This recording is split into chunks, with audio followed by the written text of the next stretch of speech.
101.7 FM here in Abuja. My name is Lawrence Omoite. Thank you for joining.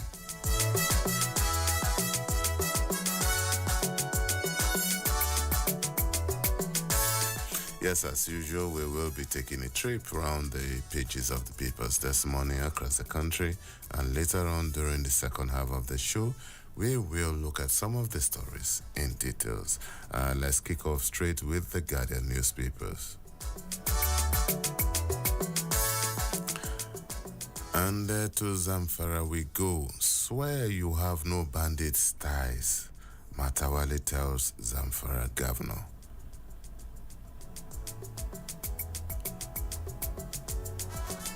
And away from that, Tinubu submits FCTA supplementary budget proposal to NAS.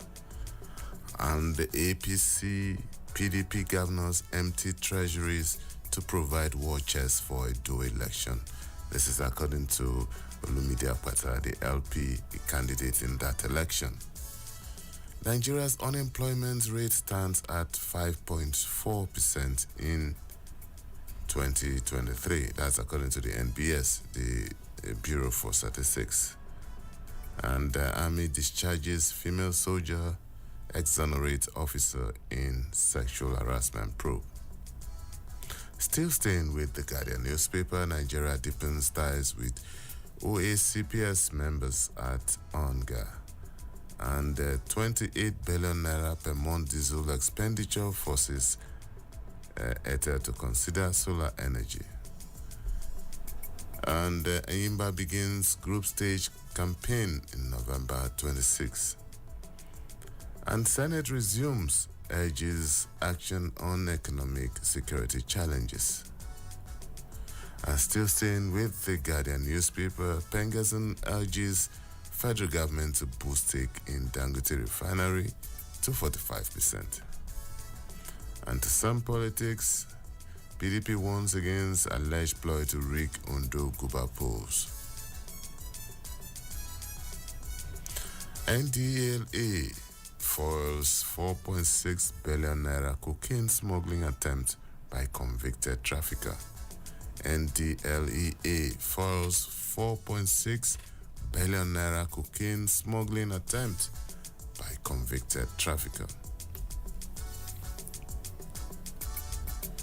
Tinubu advocates multilateralism, permanent UN Security Council seat, and debt forgiveness. Jonathan blames endless conflict on power tussle in Africa. That's former President Goodluck Jonathan speaking there. And 2 years on, human rights groups seek justice for women set ablaze in Lagos. Youth leader fears for life amid land dispute, alleged police plot. Lagos CJ stakeholders harp on cybercrime awareness. And back to Onga, Davido performs at Onga as Elumelu McCain address Africa's hunger crisis. And back home in Nigeria, judge recuses self from Nnamdi Kanu case and more. China announces new measures to boost its struggling economy. World first hydrogen train runs in Germany. NSCDC partners Lagos government to boost food security. And rehabilitation road causes traffic nightmare for its solo residents. That's in Lagos. Enugu community demands release of vigilantes arrested as IPOB members. Lagos community warns of anarchy over alleged land sales. And EFCC summons Bobrisky, very dark man, over 15 million naira bribe. And Lagos court jails man 8 years for indecent treatment of minor. Still staying with the paper, FEC, that's the Federal Executive Council, approves tax committees That's the recommendation of tax committees and they also offers tax breaks to firms. Africa's digital economy projected to reach $75 billion by 2025. And minister vows to sustain zero piracy incidents in Nigerian waterway.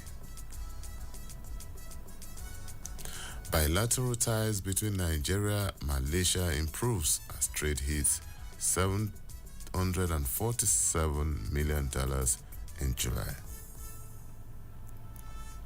Nigerians spent 1.4 trillion naira on epileptic power.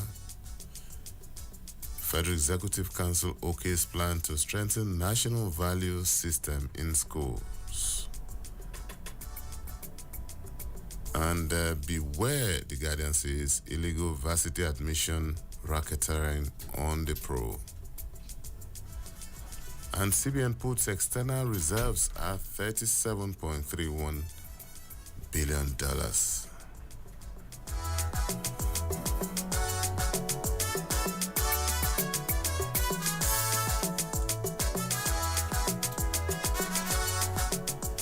All right, we move on to the Tribune newspaper, and it leads with this story. Again, CBN raises interest rate to 27.25%.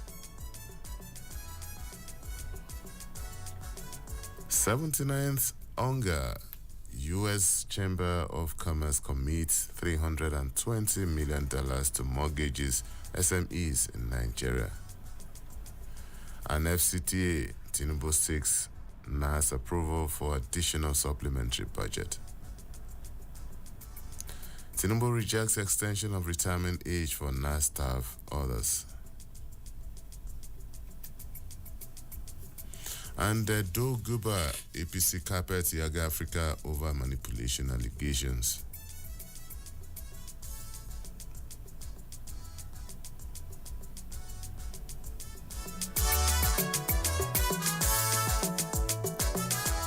All right, we move on to the Punch newspaper, and it leads with the story: subsidy. Federal government may spend 236 billion naira monthly on imported and Dangote petrol. And Bobrisky denies giving 15 million naira to EFCC officials, refutes viral audio. And raise stake in Dangote refinery, Pengerson tells federal government. And Lagwaja decries drug abuse among soldiers fighting terrorists.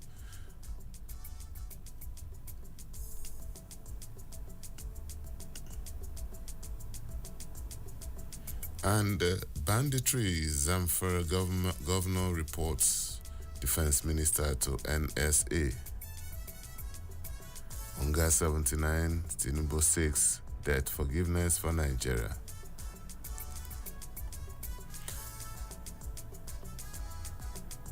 FG explains minimum wage July 29 back pay. Edo election, APC dismisses poll fraud, police recover stolen beavers.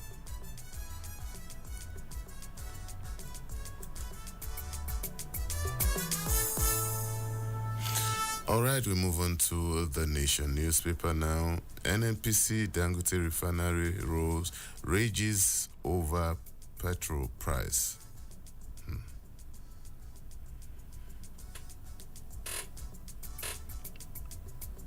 And we also have the story, just like in the other papers, Tinubu 6, debt forgiveness for developing nations. APC lashes Yaga Africa for subjective report on Edo poll. And we move on to Daily Trust. Tinubu 6, UN permanent seat, debt forgiveness for Nigeria and others. EFCC probes own staff over 15 million naira bribery allegation. Abdusalami orders to meet in Abuja over challenges. FCTA to review Abuja master plan 48 years after.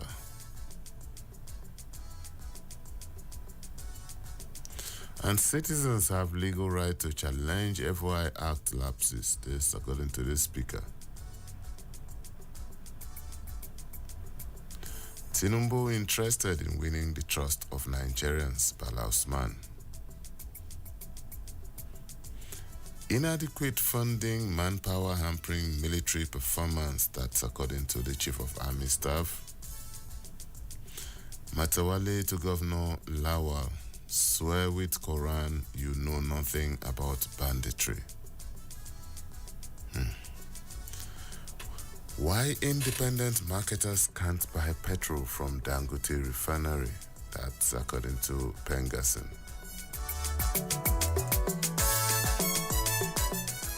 And we move on to leadership, the leadership newspaper now. Blame Buhari for current economic hardship.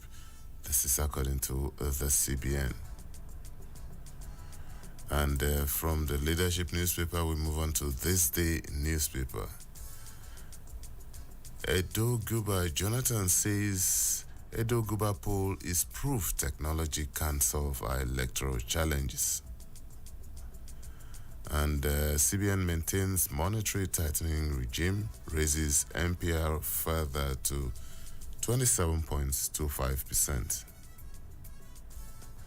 Bala Usman, Yemi Esan, and others engage policy reforms in Nigeria. Africa richest man Dangote backs total fuel subsidy removal. Budget Office demands coherent, purpose-driven proposals from NDAs to meet national objectives. Elumelu McCain addressed Africa's youth unemployment and hunger at Hunger 79.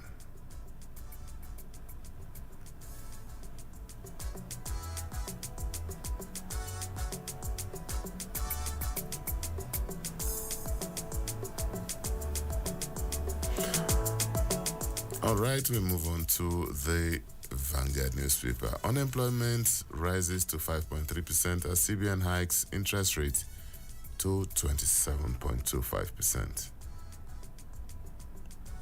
2 million security personnel can't protect over 200 million Nigerians. That's according to the Chief of Army Staff.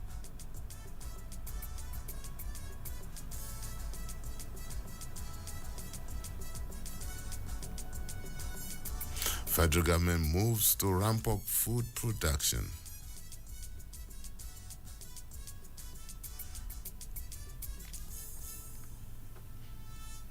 All right, that's all we can take from the papers in terms of headlines. We'll take a short break, and when we return, we will look at some of the stories in details. It's Newspaper Review on Citizen 93.7 FM, Abuja. The program returns in a moment. Please don't go away.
Join our hearts to build a nation of our dream. Citizen FM, Citizen FM. Your problem is my problem and my joy is your joy. Citizen FM, Citizen FM. Make we join our hearts to build a nation of our dream. Citizen FM, Citizen FM. Yeah. Your problem is my problem and my joy is your joy. Citizen FM.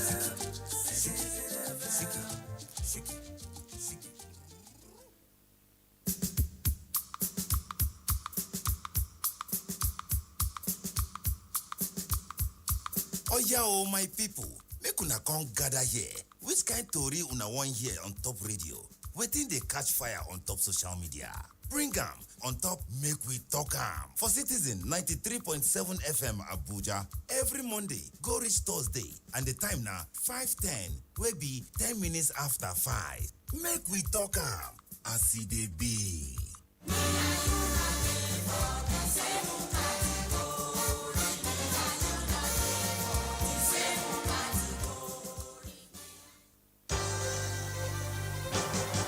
Did you miss out on the news during the week? Not to worry. Retrospect is here to make up for the missed information. Retrospect is a complete package of all the major news headlines that made the airwaves from Sunday to Saturday. Join me, Esther Nwusu, on the program Retrospect on Citizen 93.7 FM Abuja every Sunday at 6 p.m. Retrospect. We keep you informed.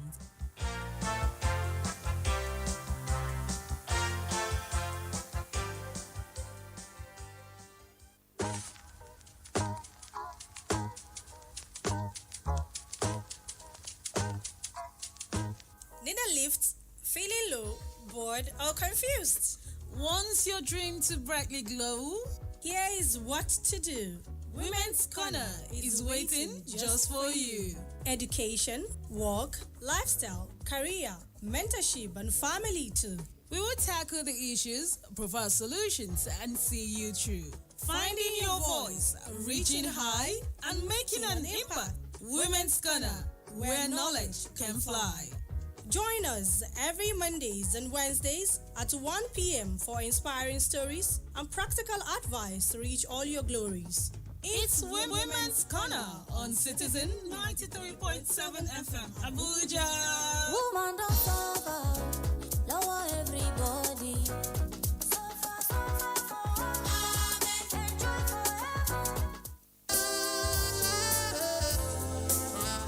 The issues. Everybody respected that because it was coming from the president. Theory behind it, the way the people took the battle in their hands. Some civil servant retire without a roof over his head. The cause. If we cannot trust you, then you cannot take the ticket of this country. Hussein cannot be divulged from those who cause the crime. Honestly. The passion. You must have national spread. So where is it? Why are you so concerned about that? He said money was... I never... No.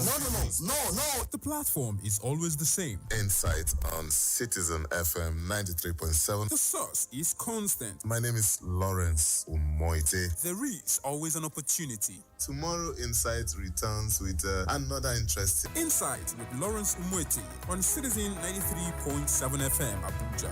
Be part of the experience.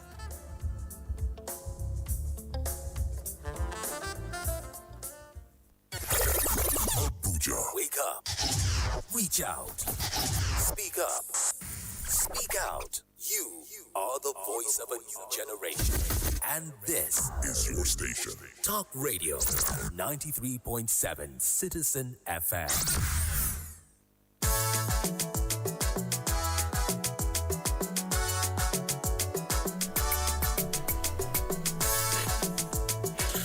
All right, thank you so much for staying tuned. It's still newspaper review on Citizen 93.7 FM here in Abuja. And it's the second half of the show, and this is where we normally go into details on some of the headlines reviewed. And my in-house analyst is already in the studio, Mr. Salmon Salami. Good morning, sir. Very good morning to you, Lawrence Umoite, and our teaming citizen listeners. All right, Mr. Salami is the Chief Operating Officer, Citizen 93.7 FM, and as usual, is going to guide us in the discussion, especially as to the details of some of the headlines that we are going to review. Mr. Salami, let's start off with the Guardian newspaper, and I'm sure you've been aware of this back and forth in the last couple of weeks between the former governor of Zamfara State and the current governor of the state. And this is how the Guardian newspaper puts the story. Swear you have no bandit ties, Matawale tells Zamfara governor Guso. And the Minister of State for Defense, Bello Matawale, has challenged the governor, and ex-security mongo General Leo Guzo to take an oath to prove they have no involvement in the insecurity in the state.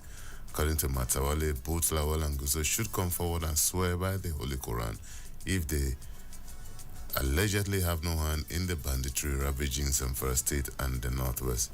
The minister said when he was in office as governor, he was the only one who swore by the Holy Quran that he had no connection with bandits nor any interest in the criminality perpetrated by the marauding bandits in the state.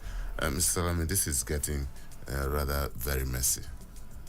Well, once again, good morning to you, our super citizen listeners. Bello Matawale was the governor, the now Minister of State for Defense.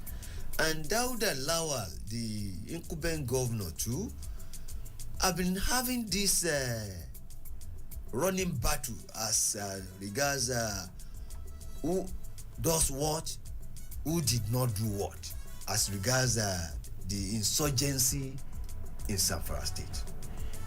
It's a matter for concern. It is not only messy, it's getting messier on a daily basis. And they have brought in the chief master's spy, Aliu Guso, General Aliu Guso, into the issue. The important thing is not to swear either by the Bible or the Quran. Is to really interrogate your conscience. Those who put Nigeria in this state, they were either Christians or Muslims. Where was the Quran? And where was the Bible when they were stealing our money? I keep on saying it. Semi Allah Umma Amidao. Those who worship God, deep down inside them, they know. And God too knows those who are worshiping him. Those who have hand in what is going on in Zamfara State, that has resulted in the death of many people, loss of lives and property. They know themselves. They do know themselves, and they do know why they are doing what they are doing, even though judgment and vengeance belongs to God. Let the people give a sigh of relief. The destruction and the loss of life going on in Zamfara is such that it has reached an alarming level, and there is the need for those who are responsible, remotely or directly, to please fear God.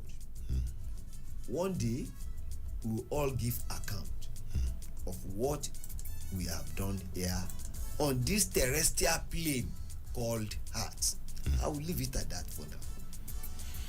All right. Yes, just like you said, and I think we shouldn't simplify the matter by resorting to whether you come and swear by the Holy Book and this. I think there are enough institutions to determine who is involved in what if we really want to do our job. Over the years, our institutions have shown this capacity, and it's just a matter of mustering the enough political will to see how this is done at the end of the day, because we keep this back and forth. People keep dying. The economy in that state keep dwindling. Education is affected. Farming is affected.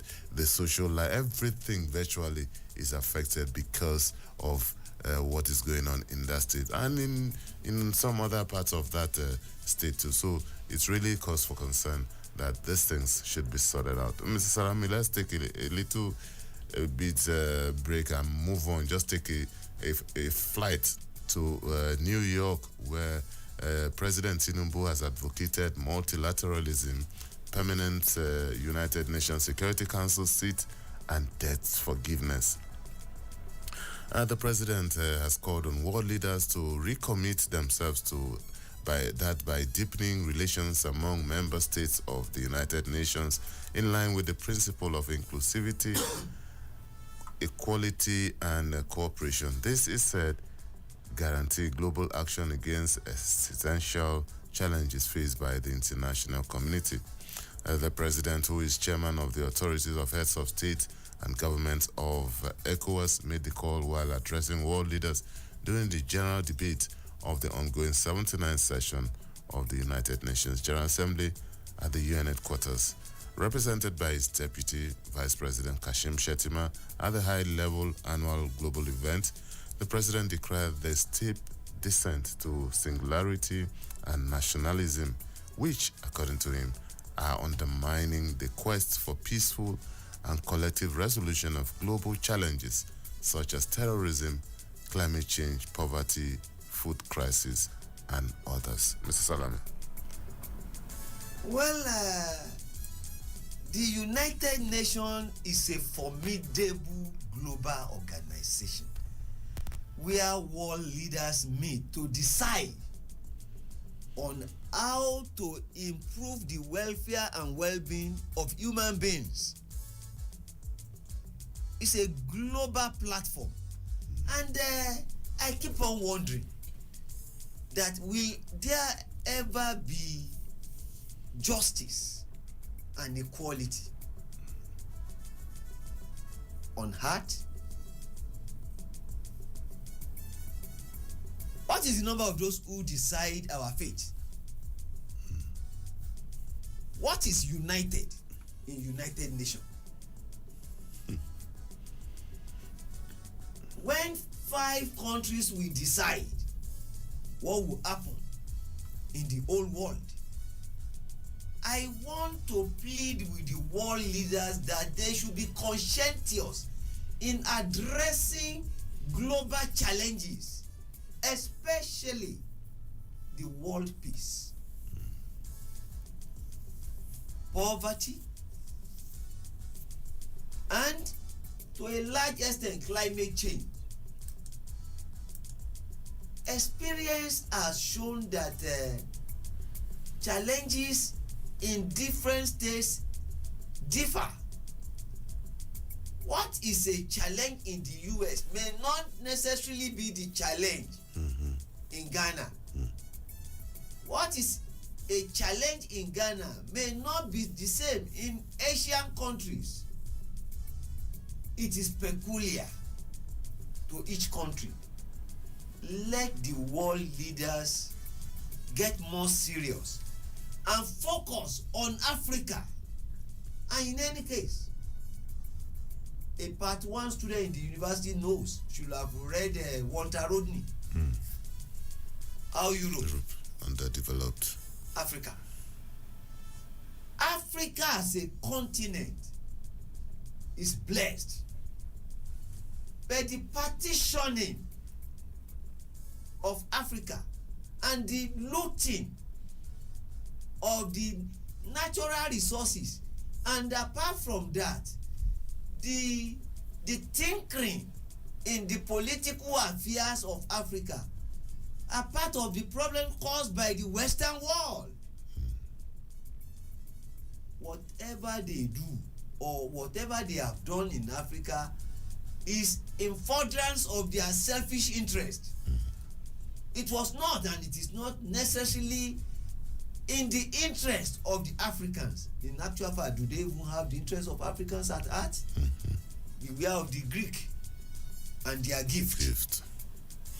The truth is this: I do not think Nigeria or West Africa should by now be pleading for a seat. It should be given. And I want to believe that more than a seat, because I've been telling myself that any freedom without economic freedom is no freedom. All right, Mr. Salame, I'm glad you brought that in. I agree with you that the West has its own share of blame in how Africa is today. But I also believe that it's never too late for Africans, leaders, citizens, to also take their destiny in their hands and decide to do something about it. The West is not going to fix Africa.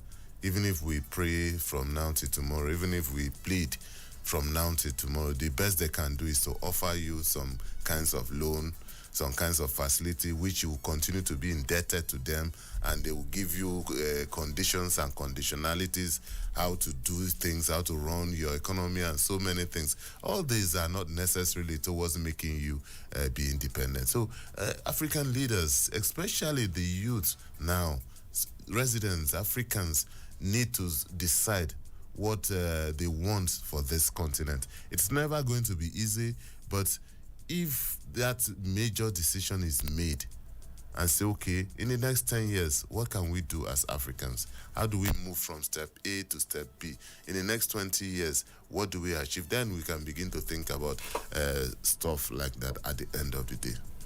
So the phone lines are open. You can call us on 0903 2229797. That's 0903 2229797. You can also call us on 0818 2222205. And you can also call us on 0818 2222206. And don't forget that our social media handles are also there. You can follow us on Facebook at Citizen FM 93.7, and also on Instagram at Citizen FM 93.7, and on X at Citizen FM 937. You can also subscribe to our YouTube channel on YouTube at Citizen FM 937 to watch our live programs daily. All right, Mr. Salami, let's come back home. And yesterday, the Senate resumes plenary. And this is the story from The Guardian. Senate resumes, urges action on economic security challenges. At the resumption of plenary yesterday, Senate President Godswill Akpabio called for immediate and decisive action to address worsening economic conditions and rising insecurity. The resumption came at a critical moment as Nigerians continue to grapple with security challenges and the effect of the current economic reforms. This move, the chairman, Senate Committee on Privatization, Oji Uzo-Kalu, to urge the president to quickly intervene as economic hardship in the country reach a critical stage. But the House of Representatives adjourned plenary till today in honor of late Ifeanyi Ubah, who represented Anambra State in the Senate until his demise in July. All right, Mr. Salame. Well, I welcome back the senators and the honorable members into the Alo chamber of the National Assembly. I am glad that the Senate President has rightly pointed out that there is the need for the government to address the worsening economic hardship in the land. It is not only by talking, but they must walk the talk. Nigerians are suffering like a broken record. I've been saying it and I will continue to say it here that the hardship in the land is real and is excruciatingly painful. The poor can hardly breathe. Even the air that they normally tell us that it is free. This is a critical period in the life of this country, Nigeria. And as newsmen, purveyors of news, constitutionally we are bound and we are duty bound to hold government accountable to the people. How good are we doing this? That is why we appear critical. Yes, if there is the need to be critical, we shall, and we are today. But we will not be hostile. Never. As Citizen FM, we are critical of this government today. And we will, if there is the need to be critical. In that, as media men, we are not supposed to patronize the government if there is no need to do so. If there is the need to praise the government, we will not shy away from doing it. And if there are burning issues that should be brought to the limelight, we will beam our searchlight on it. And that is why we are saying, with all sense of responsibility, and as professionals, telling the government that the hardship in the land is just too much. And there is a need for the government to be alive to its responsibilities. Prioritize the welfare and well-being of Nigerians. It is very important. Only the living can use your roads, can even take the palliative, if at all palliative is the way to go, because we have seen that palliative is not the way to go. All right, Mr. Salami, well, I join you in welcoming our lawmakers from their deserved break, and we hope that, yes, the lawmakers will key in to that address by the Senate President. It's not just in saying all the politically correct things, but also doing what they're supposed to do. Because, Mr. Salami, the challenge before us as a nation is not just something that we all sit back, fold our hands, and look up to the president alone. The lawmakers also have a duty. And apart from their constitutional role of lawmaking, they also have the constitutional duties of representation and oversight. How well have they functioned in those areas, especially oversight? It is not just summoning the minister of this. Every day you summoned a minister. Every day you invite a minister and sit down in the committee and speak grammar. What about the goings on in the ministries, in departments of government, in agencies, before they become scandal? It is not just, when we have a scandal, you organize, set up a pro panel to investigate. The essence of oversight is to monitor what goes on in the executive arm of government, so that if there are infringes or if there are breaches, you step in before it becomes too late. Mr. Samuel, is it not here that we've been saying it, that prevention is not only better than cure, it is cheaper. Infringes, when you detect it, you nip it in the bud. It is not when the money had developed wings or swallowed by a snake. Cobra. Let's leave this. All right, let's leave it. But still staying with the legislative arm of government, there's this story from the Guardian newspaper. Tinubu stops NAS officers' tenure elongation. President Tinubu has declined to give assent to a bill that seeks to raise the retirement age of civil servants working in the National Assembly. The decision of the president is contained in a letter that was read by Senate President Godswill Akpabio on the floor of the Senate. The president did not offer any specific reasons for turning down the bill, which has generated a lot of controversy. The Senate had in February rejected the bill but reconsidered and passed it in concurrence with a similar one passed in the House of Representatives. The bill seeks to increase the retirement age to 65 years or 40 years of service, whichever comes first. The existing law prescribes 60 years of age or 35 years of service for retirement. You have my support, sir, Mr. President. And I thank God that reason prevailed at the end of the day.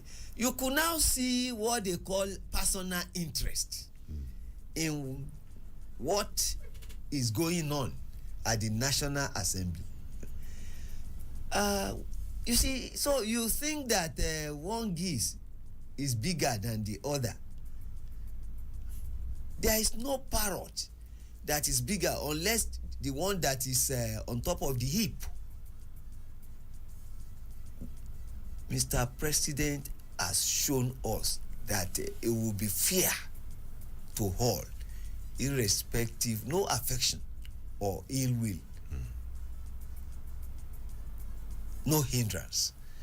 Let's ask the question: precisely what is special about the duty or the services being rendered by members of the civil servants in NAS?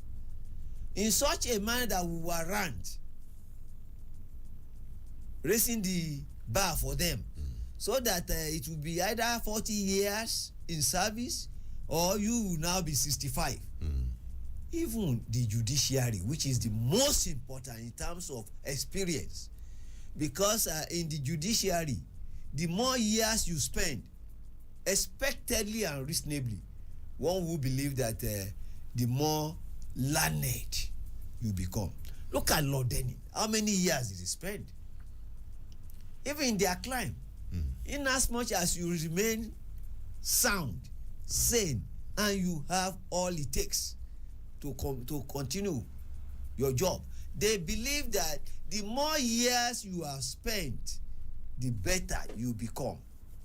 That one is understandable. A civil servant in the National Assembly is as good as any civil servant in any ministry. So I do not think they deserve any special consideration in such a way that the number of years spent should be increased or would be increased. It is not necessary. It is just not necessary. And in any case, tell me how their service years have improved the lives and welfare of our people since 1999. We keep on complaining every day. If we have seen a spectacular difference in our lives occasioned by the services rendered by the civil servants, rather, we have had several cases about how clerks tinkered with the Commonwealth. Well, Mr. Salami, for me, I don't blame the civil servants because they have seen that, well, if you can make exceptions to some other people, let us see whether we can. And I want to believe that if this was accepted, before you know it, some other group of people will also decide to see how we get it. For me, sincerely speaking, if we get our act right, I don't think we should even be considering this tenure elongation for any group of people. Whatever, where you are, you're serving your country. If you have spent 35 years there, you should be able to have made your mark and move on. There are a lot of young Nigerians who are out every day, every year, graduating from the universities and looking for employment. If these people don't ease off at 60, what happens to these young Nigerians? They'll be at home. So every day you look at this sector, okay, because of this, everybody will always justify what they are doing. Okay, what about the military? If you say what about the military? Are you saying that institution is not important? So why don't you now say, okay, before somebody retires in the military, it must be 70 years? No, they need strength. No, not just, no. When you get to that level, at the level of the officer's cadre, it's not just physical strength again. No, it's not. It's experience and so many other things. But they still, you see, let's forget this sentiment, and the law should be the law. Once you are in service and you spend 35 years, you should be able to bow out. That doesn't mean that you go home and sleep. Your experience can also be used in other ways. Let other fresh blood, we inject fresh blood every year. And before you know, the system becomes very, very strong at the end of the day. I am very sure that your consultancy with the government will be taken away from you today. All right, Mr. Salami, let's move on. And there's this story that NDLEA foils 4.6 billion naira cocaine smuggling attempt by, wait for this, a convicted trafficker. Operatives of the National Drug Law Enforcement Agency have arrested a 48-year-old businessman, Christian Ifeanyi Ogbuji, at the Muritala Mohammed International Airport for importing 817 wraps of Class A cocaine. Confirming the development in a statement yesterday, the agency spokesperson, Femi Babafemi, said Ogbuji's interception came barely 16 months after he was arrested and convicted for ingesting 93 pellets of the same Class A drugs. He was first arrested at the Nnamdi Azikiwe International Airport on May 10th, 2023, upon arrival from Uganda on board the airlines. With this, he was subsequently arraigned before Justice Mobolaji Olajuwon of the Federal High Court in Abuja. He was sentenced to 2 years imprisonment with an option of fine of 3 million naira, which he paid and was set free. Mr. Salam. Can you see the lacuna in our judicial system or legal system?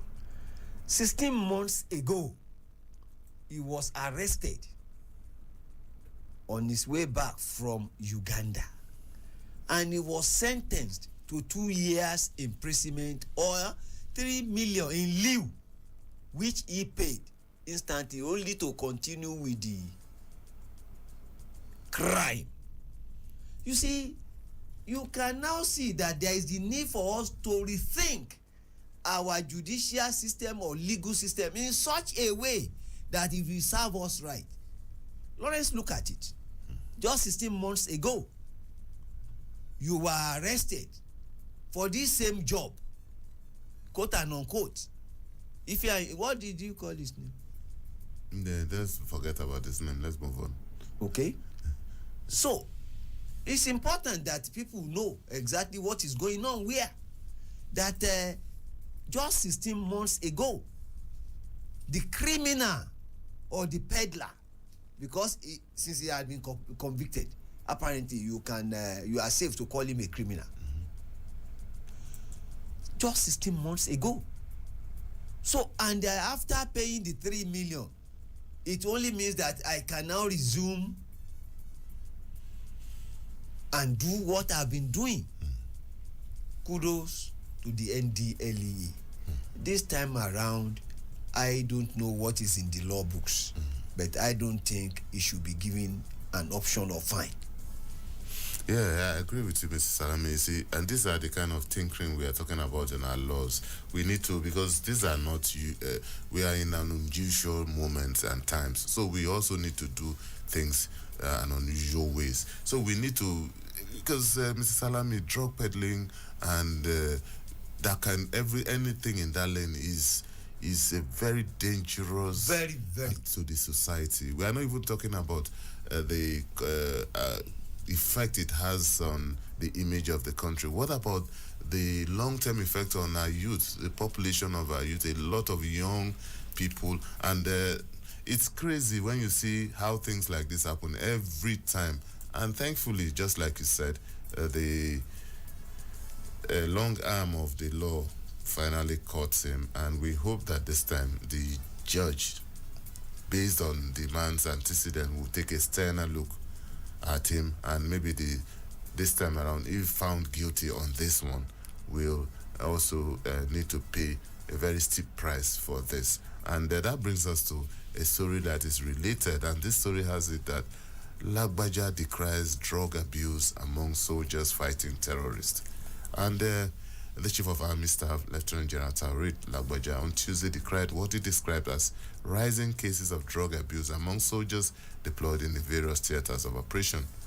The Chief of Army Staff raised the concern in Sokoto while declaring open a one-day seminar on warriors' ethos, and represented by the Acting General Officer commanding 8th Division. The Chief of Army Staff expressed the hope that the seminar will address the issue of drug abuse among soldiers and other issues. Mr. Salami. This is a very serious matter, because not even by soldiers or the military alone, it's prevalent. The rate at which our youth abuse substance is alarming, Lawrence. It has reached a stage where all the government agencies, including NAFDAC, should please look into it with a view to curbing it or reducing it, if not to stamp it out completely. It is sad that we have gotten to this level. We see our youth every day. What most of them do is to abuse drugs. And Lawrence, idle hands. Idle what? Hands. What do Satan do with such hands? They make use of them. I just heard yesterday that a young guy graduated 10 years ago. Up till yesterday, he has no job. He has no job. By this, I'm not saying he is right by not having a job. But what I'm saying is that a situation whereby somebody will graduate 10 years after and is still roaming the street. Look at what even that alone will do to his being as a person. For crying out loud, for someone to have passed through the university and to have graduated, he deserves a better deal. He deserves a better deal. And let us do the needful. When you have spent 35 years, you have collected salary for 12 times 35 years, and you are still saying that they should change the rule for you so that you spend more 5 years. Do you really think of the next generation? Do you think, or do you spare a thought for others? And unless you go, they will not come in. And in fact, the worst thing is this: in your 30 or 35 years, can you in all honesty say that you have served the country to the best of your ability? All right. I also think that we also as a nation need to make it reduce the attraction of government paid employment, because the truth of the matter is that the government, both the national and the state, cannot employ even 20% of Nigerians. So what do? Make the environment conducive for a lot of people to start up small businesses, all the startups, small businesses. A young boy who leaves the university would not need to write application and move around Abuja seeking for job. He can do something with less than 500,000 naira, 1 million naira. What can he start up? What is the environment like? Is it that when he raises that money and decides to start a business, the first month of the power bill that will come to him, he will shut down because he will not be able to survive? Not even only that, Lawrence. The curriculum in the university should be structured or restructured in such a way that it will address the peculiarities of today. I am not saying they should not study Latin, but in all honesty, tell me what Latin, a degree in Latin will do for someone today. Okay. I'm not just saying Latin. You can teach Latin on the internet. No, but seriously, Mr. Salami, I really agree with you. We need to change the curriculum of our schools. Some curriculum lasted 20, 40 years, 50 years, and the world has changed in the last 10 years. The world has changed, not to talk about 50 years ago. A lot of things. I remember when we were in school and we took computer science as an elective course. You know, the almost 45 of us, we go to the computer department. There's this big giant machine that they call computer, and all of us will stay very far off and watch the machine. You don't get to touch it, and they will now tell you that you do control A, Z. You know, that was many years ago. So that kind of curriculum should not exist again, because today you don't even need the classroom to be taught how computer works and everything. So we need to, even in terms of business, investment opportunities, these are things that we need to teach the younger generation. Lawrence, truth be told, knowledge is not static. It's dynamic. What was knowledge as at yesterday may no more be knowledge as at today. There is the need to up our game. All right, thank you so much, Mr. Salami. It's always very interesting to have you on the show. Thank you so much for your input this morning. We thank everybody, especially our teeming citizen listeners. We are here because of you. But for you, there will be no need for us to be here. Please be part of the robust conversation going on here. All right, that's our package on the show today. The program returns tomorrow with another edition. My name is Lawrence Omoiti. Enjoy the rest of your day.